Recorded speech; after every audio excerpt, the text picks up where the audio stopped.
Welcome back to the podcast. I'm Ryan Owens. And I'm Brennan Go. And this is another episode of Flight Tales. Woo! Hey! Yeah, we got it that time. Again, y'all can move the microphones. I didn't want to move. Oh, no. I didn't want to move. I had it set for my good spots. Yeah, that's right. What's happening? What's happening? What's happening with you, partner? What's happening? What's happening at the school? And now for the runway report. The runway report. So what has been happening? I mean, we just been flying with people, really. They've been flying a lot. Nothing really exciting. The summer's been busy, and hot. Got a bunch of people And starting busy. classes. And hot. Actually, we did have. Forgot about 6-4 Papa. It needs new cylinders. It's not good. Inspection? It went in for its inspection and found metal in the oil filter. A bunch of oil, metal. Well, Too. there Like, was not a hopefully there little was a bit. bunch of oil, but How is it still I was flying? about to say, bunch of oil. yeah, But like, A bunch of oil. Yeah. bunch of metal. Yeah. What we do when we go out and fly, it was all performing well. So all the checks we do, running the engine and everything, it performed well. And nothing y'all felt. No, we actually thought it was running great. We thought it was running better than 5A Bravo. Yep. Little did we know. No. Well, I mean, we could talk about it because it is an issue that happens. It could show everybody that you actually do your inspections on That's your why plane. you do your inspection. And you keep your planes up to date and Yeah. you get them fixed. And because a if lot of people don't do that. If you do all Yeah. your checks and it runs fine, how are you supposed to know? Yeah. You know because you do your inspections. You get the Yeah. mechanic does his So inspection. maybe we should. Maybe we should. We've had a bunch of planes go into inspection. Yeah, there's the annuals. They all fall in the same, kind of the same month. So you gotta. The Sears had to go. Yep. 752 had to go. Yep. Was that an annual? Or is it I just think that 100? was yeah. They signed it off as an annual. I don't know if it was an annual or 100-hour, but it went in for its inspection, and then we found some metal in the oil filter. A lot. Yes. Yes, there's a lot. So enough to pull the cylinders off and inspect it, and found that there was a piston cap. Not really sure what it is. But anyway, it's rubbing against the side of the cylinder. Not Making good. it real smooth. Yeah. It's real smooth on the inside. From what I understand, it's not Yeah. supposed to be real smooth. It's not supposed to be like that. Cha-cha, real smooth. Yeah. It's not supposed to be that smooth. And so we sent them off to go get fixed. Yeah. So we're in How the long's- process of doing that. Well, we sent them to one shop and they said they couldn't do anything with Wait, them. you just didn't, you only have to send the part? We send the The cylinders. cylinder. Oh, Yeah. that's easy. Yeah, This is not they the whole come thing. apart off the mean, block. You don't send the whole engine. It's still pretty. That's the most expensive overhaul. Yeah, I mean the engine is has a fairly fresh overhaul, so it's only got 500 hours on it since it was last overhauled. The cylinders have nothing to do with the engine? It's all that stuff was either brand new or they overhauled them. And no idea how that could have... Well, the overhaul shop told me that this is a common thing on this type of engine. Oh, cool. Yes. Great. Yes. So even if they fix it, it could happen again? It could. That's why we get oil changes and check our oil filters and And cut we them open do and make all sure of- there's no metal in there. And we follow the rules and do our 100 hours. Yes, and we do our 100 hours. And fix stuff that needs to be So, fixed. we get the engine people recommend every 50 hours getting an oil change. So every 50 hours we do the oil change and cut the filter open and then And even with all that, this happened? Yeah. That's crazy. I guess it's like they are built in like the 80s. I mean, you gotta expect some of them to start doing some stuff like that every once in a while. But everything's replaced. So when you do an overhaul, I mean, you got new cylinders, new pistons, the block is the same. Yeah. The crankshaft and stuff, like they'll rework it or whatever they have to do. And if it's not right, then they put a new one in. Yeah. So they said this is fairly common at however many hours it was at. No, Just actually, common it's for the- early. It happens usually later on in the engine's life. Oh, just the thing that happened is common. Yeah, the thing that happened is common. So that's why I'm trying to figure out what's the problem here. Why does it do this? I understand why it does this at a certain point if they all do it. Yeah. Why did this one do it this soon? We don't know that answer to that question. No answer. We have no answer to that one. I know mechanic had no answer. Yeah, either. nobody has an answer. Huh. So yeah, it is weird. Will got to teach alternator failures. Oh, yes. Yes, that's right. Yeah, the alternator went out on another one. Yes. Got to teach is a great way to put it. Yeah, you got to teach it. I mean, firsthand experience. Yeah. And this is why we learn. Yeah, and then we figured it out. Were you up there? No. Yeah, he went to we went on that cross country. They were on a cross country on the way to Lake Charles. They were on the way back, and Jared had to poop, so they stopped. And then Will's radio started going off. Oh, so another instructor was with him. Yeah, Will was with him. Yeah, so they landed, and Will was waiting on the student, and the radio started going dim because the alternator died. The alternator wasn't working. So they had to leave the plane. At least y'all were on the ground, or they were on the ground. Yeah. Well, like the engine can still run, but the radios won't work, so they can't get back into here because they have to talk to the tower, so they can't. It's not like they just go on Opelousas or something. Yeah, they're not going to Opelousas. They're not a crop duster who doesn't use a radio anyway.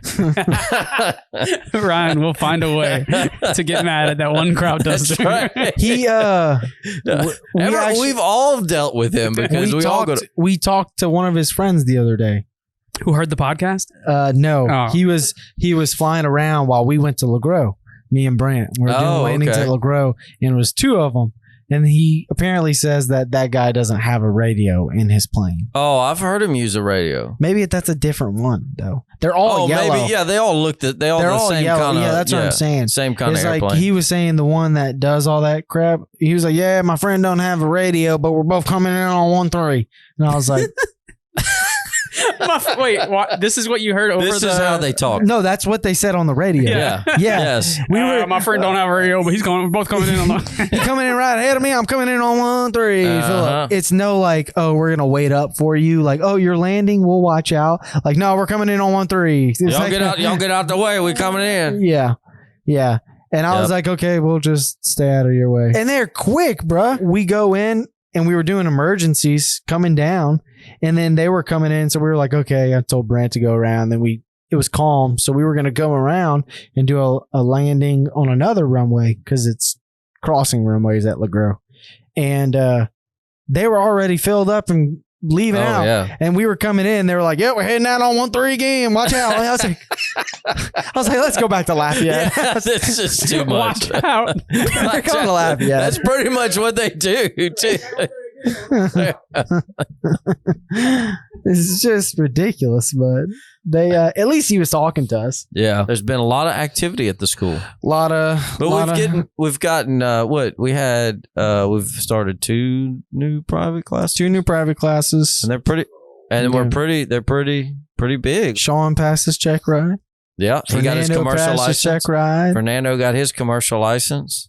Heather passed her check ride. Heather got her private license. Got a bunch of stuff. Yeah. As far as that, Cirrus is back from its annual. Yep, went on a long flight today. Didn't even break a sweat. Yeah, didn't even break a sweat. Got that air conditioning in that. Yeah, you went to the dinner for Rocking on the Runway. Oh yeah, we had the appreciation dinner for Rocking on the Runway. I wasn't able to. I had to watch my baby. They had a baby. They made $190,000 that they're going to donate to the St. Mary's School. Crazy. Yep. They said last year they made $180,000. But this year they had more shows and bigger shows, so it costs a little more. Which is okay. But yeah. You made $10,000 more.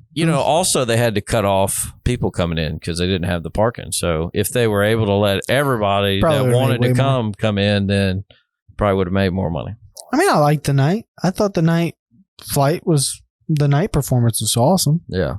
Thought it was cool. It was just hot for the people doing the rides,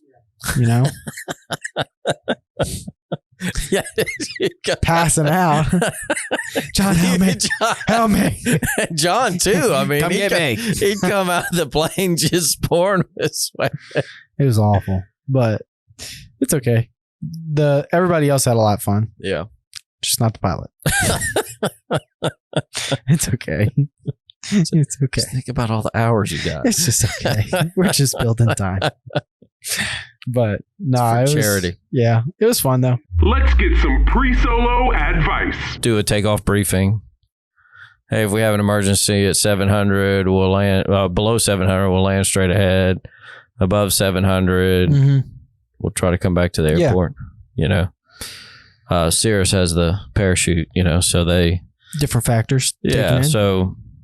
From liftoff to 600, you're going to land straight ahead, and above 600, you're going to pull the parachute right away. A lot of students want to like rush past it. As far as like that goes, like the pre-takeoff emergency brief thing, they want to rush through it. But there's like some percentage out there that I don't remember, but it's like for the people that actually say it out loud, there's a good percentage of people that actually say it out loud, their actual plan. They'll actually stick to the plan that they say they're gonna do instead of like, you know, just going out there and you say like, oh, I remember it, and then eventually something actually happened, and then you'd be like, oh god, the fear takes over. Oh god, the fear takes over and you don't know what to do. Yeah. So you suggest people say it out loud whenever before? I do every time. Even when, you do. Oh, I thought you had talk. I tell the students to do it, and I do it myself. If I'm like the only pilot in there, say I go on like a discovery flight, it may scare them. Yeah. But it may scare them. It may scare them, but like I'll say it really fast. I'll be like, if we're on the runway, we're going to stop on the runway. If we're below 700 feet, we're going to look for something in front of us. If we're above 700 feet, we think about turning back. It's like the flight attendant. Yeah. I say it quick, but I say it out loud to myself, and they may be like, what the? Yeah. I think it helps me. And I feel like if you don't repeat it to yourself, eventually it's going to be like you're never thinking about it kind of thing. If I don't talk out loud, like I'll run through a checklist and I might skip stuff. So like I try and say it out loud because it forces me to do everything, or at least look at it instead of like not doing it, you know? So it makes me do my work and do my checklist and stuff. Just hearing yourself say it so you don't forget it for certain things like the emergencies and whatnot. But, yeah. Well, like we do the flight emergency, you know, up in the air. And that also depends on what altitude you're at. You know, if you have an engine failure at 2,000, you kind of have to know what to do right away because you don't have time to pull the checklist and go down the list. And that makes sense. It's kind of we try to teach a flow. So, you know, you're like if you're trying to restart the engine, you go down, check your fuel valve, check your mixture, pull your carb heat, primer and lock, and check your mags, you know. And so if you keep saying that out loud, it becomes second nature. Just like this, that. Well, and then like you said, the flow, and you just start from right here, work your way up, do that. And you can do, if you know the flow, you can do it in like, if you know the flow, if you know the flow, you're dog, good to go. I mean, I tell everybody, because I'll go through a flow, like I do it fast, and I'm like, if I was at 1,000 feet and I had an engine failure, I could run through this entire flow in 15 seconds, probably. Damn. As far as shutting off the plane, trying to get it started, okay, it doesn't work. Squawk that, call whoever, run through the flow again, turn off everything, and find a field to land. And if you just say it out loud, it'll help you a little bit more. And then, like you said, some people are you have an emergency, pull your checklist out. Yeah. It's like, well, what happens if you don't have time to pull out your checklist? That really made a lot of sense when you said that, because I was like, you got the list. You're like, what happens if you don't have in 5 seconds? Yeah, try to do it. Yeah. And I mean, the Cessnas are so simple. So like there's not much to check. It's just the flow. Yeah. It's just the flow. And I mean, if you have it at a higher altitude, then you got time to pull out a checklist. You can do your flow and then pull the checklist, make sure you didn't miss anything. Plenty of fields to pick from and all that. No, I don't like that one. Yeah. But that again makes even more sense, because if you know the flow, you go through it. And then if you have enough time, you could be like, okay, did I miss anything? Yeah. Then that's how I teach. Yeah. That's what I do. I say, go through the flow the first time, no matter what. And then go through it, get everything set to land. as if you had an emergency, and then be ready to land. And then, if you have time, then you can check your checklist make and make sure that you did everything right. Because I'd rather be ready to land, and then like something like your engine catches on fire or something like that, and you're like, whoa, you're trying to read a checklist. Like, wait, hold on. Yeah. Holy cow. But got the pin in one hand trying to check it off. I don't know which ones are done. Get your flow. Do you flow? We need to make a rap about whatever those steps are. Oh yeah. I need you to send me the procedure to it, and I'll make a rap, and I'm gonna get you to rap it. Nice.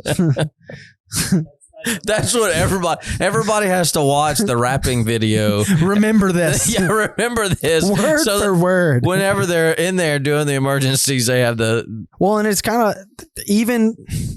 And that goes to multi too, because multi is the same way. Yeah. Whenever you get it, there ain't time. If you had one of the engine failures, there ain't time to pull that checklist. It's your little flow, your little thing to remember what to do real quick, your check items. Yep. And so at 2,000 feet, engine off, how long do you have? Given average weather conditions, like not too crazy winds, not enough for a checklist, probably. Not enough to take out a checklist. Yeah, no. That's what I'm asking. Like, say 30 seconds, 10 seconds, 90 seconds. Yeah, I think you got longer than 5 minutes. I guess it depends on how. I would say I was thinking 5 minutes, but because you could probably glide it up. Because you're doing all the checklist. You got to pick your field, and you got to remember that you're losing. You're losing altitude because you don't have engine. So you want to try to restart.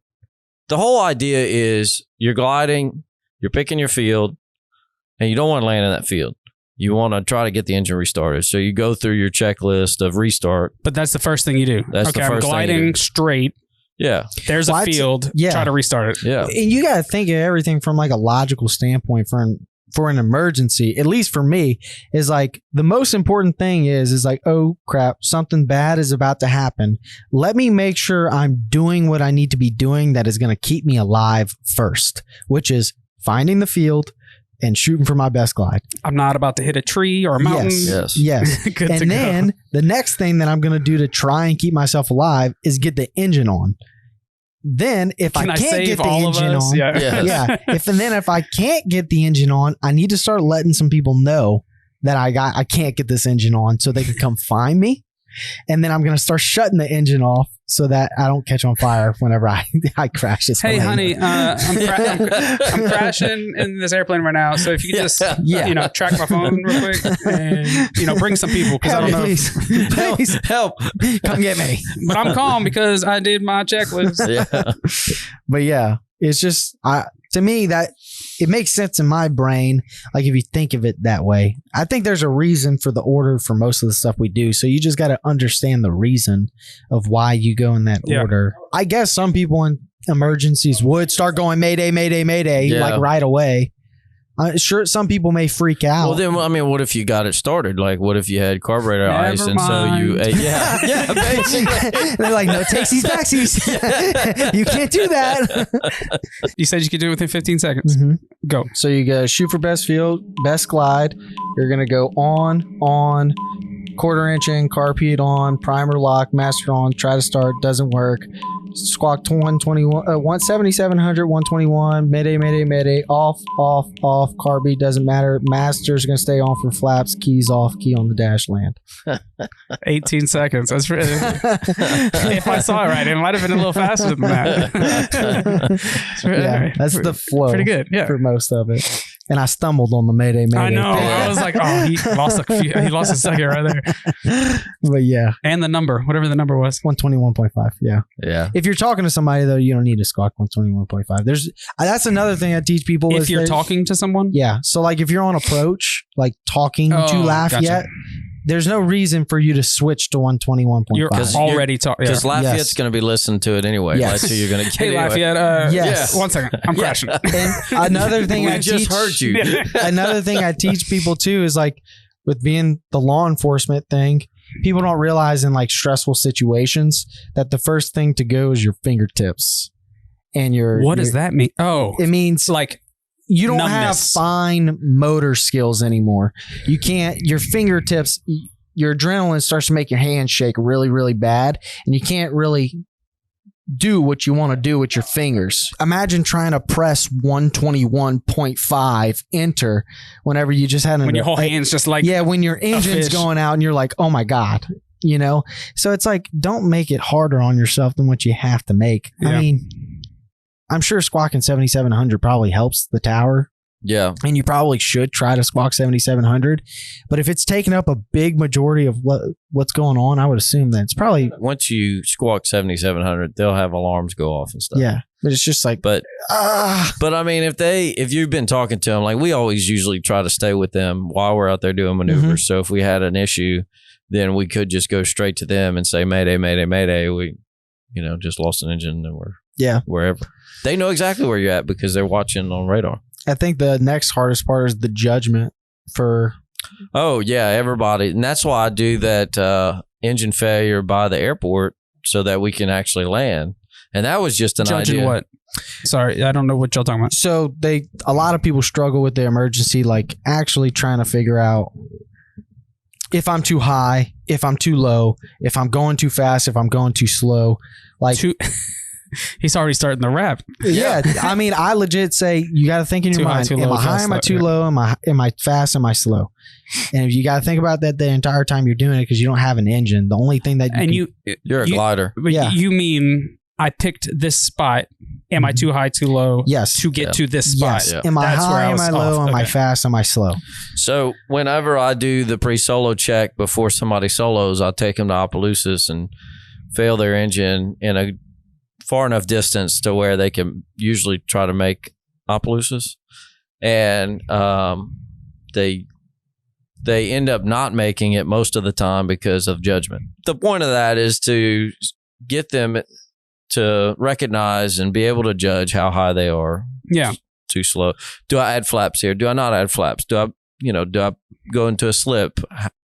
All that kind of stuff. And if you never experience landing without power, it'll be hard for you to judge. Yeah. Because I mean, when I was training, we would just do it over a random field, and then just say, yeah, I think I'd make it. And so I started thinking, well, what if, how do you know if you're going to make it or not? Yeah, I think I'd make it. It's kind of scary. Yeah. How do you know if you're going to make it or if you're going to end up at the trees on the other end, or whatever. So at least we got a runway, and Opelousas doesn't have that much traffic, so we can do that. You got to think too, like if you're practicing emergencies and then say like something like you get really, really low and like something actually does happen, it'd probably be best that you're probably over something that you could actually land on. Yeah. That'd be cool. Yeah. That'd be cool. Peyton has a story where he was doing a check ride. And I can't wait for another Peyton podcast. He was doing a check ride, and we'll have to ask him about it next time. But he's doing a check ride, and they did the engine failure, and the whole throttle, not like the knob, came out. The whole thing came out the dash with the cable and everything. Like it just came out the dash, and he said they had to land in a field, and there was like cows in the field, and he said this was before cell phones, so they had to he told the student, all right, you stay here, keep the cows away from the plane, and we got to. I'm gonna walk over here to this house so I can make a phone call. Imagine what that goes like for the student that's going for like his private pilot check ride. He's like, your controls. You guess we're doing a real one here. Like while it's going on, you take it, please. Now time for Today in Aviation History. Today in Aviation History. Aviation. Yes. History. August 22nd. So in 1973, the first flight of the Learjet 35 happened. Nice. Yeah. And you used to fly a Learjet. Yeah, I used to fly a Learjet. A Lear 35, and I flew the Lear 35. Nice. Oh, I didn't know that. Yes, that's why I'm excited about it. Yeah, that was his jet he flew. Yeah, that was my first jet type rating. Oh, that's pretty cool. Yeah. There you go. Oh. On today's podcast. Yes. It's exciting. But on August 22nd, 2012, a Brazilian Air Force AMX hit a bird. All the electrical system and the engine were damaged, but the pilot landed successfully. And that has been today in aviation history. Today in aviation history. Now time for some cockpit comedy. Cockpit comedy. What is the difference between a jet engine and a co-pilot? The jet engine stops whining when the plane shuts down. Ah. Ryan like that one. Stop whining. And quit your... So I asked a flight attendant to change my seat because of a crying baby next to me. It turns out you can't do that if the baby is yours. And now the final approach. ATC meetup, still trying to figure that one out. So just start calling Lafayette Airport asking, hey, when's the next ATC meetup? Yeah. Call the tower. Right. Yeah. Lafayette Tower. Hey, when's your ATC meetup? There if you're a pilot, fly through Lafayette and ask for the ATC meetup. Ask the tower when the ATC meetup That would is. be great. Every time somebody comes through on approach, hey, when y'all doing the next ATC meetup? Every day. Every day. That'd be great. They get sick of us. They would hate it. They already hate us doing pattern work. Yeah. They're definitely going to hate us. That's right. Apparently, it's somebody's birthday every day in the tower. Oh. I say it all the time. Yeah. Every time. No, one of the girls in there, we always tell her happy birthday. And it's not her birthday, but we just tell her happy birthday. We didn't know. I was like, one time I pulled up to the whole short line. He was like, hey, when you go over to approach, make sure you tell her happy birthday for me. I was like, oh, okay. Yeah, for sure. I'll tell her happy birthday. I go to approach. I'm like, happy birthday. And she's like, yeah, it's not my birthday. I was like, what the? This is. Since then, he always does it. And like my students would be like, oh, it's her birthday. I'm like, it's not her birthday. Definitely not. It's not. He's lying to you. He's not. It's not her birthday. You know what was funny though the other day when I did it to Sawyer, and I said, isn't it your birthday? And then he said, no, you must have got that wrong. And then you go, happy birthday. Yes. I say it with such joy now. Yes. Every time my students will come over and she'll be like, Cessna 65752, go ahead and contact departure. And he's like, contact departure. And then I'll go, happy birthday as soon as before we go back. Yeah. If anybody hears Emily on the radio, just say happy birthday. She has the softest voice in the tower if you don't know her. And whenever you hear You know what? Any female voice in the tower, you can say happy birthday. Just say it. Just say happy birthday. Flight Tales, woo-hoo. If you made it this far, you listened to the entire episode. And for that, we would just like to say thank you, and we hope you enjoyed it. We would also like to thank Brennan Go for being my co-host today.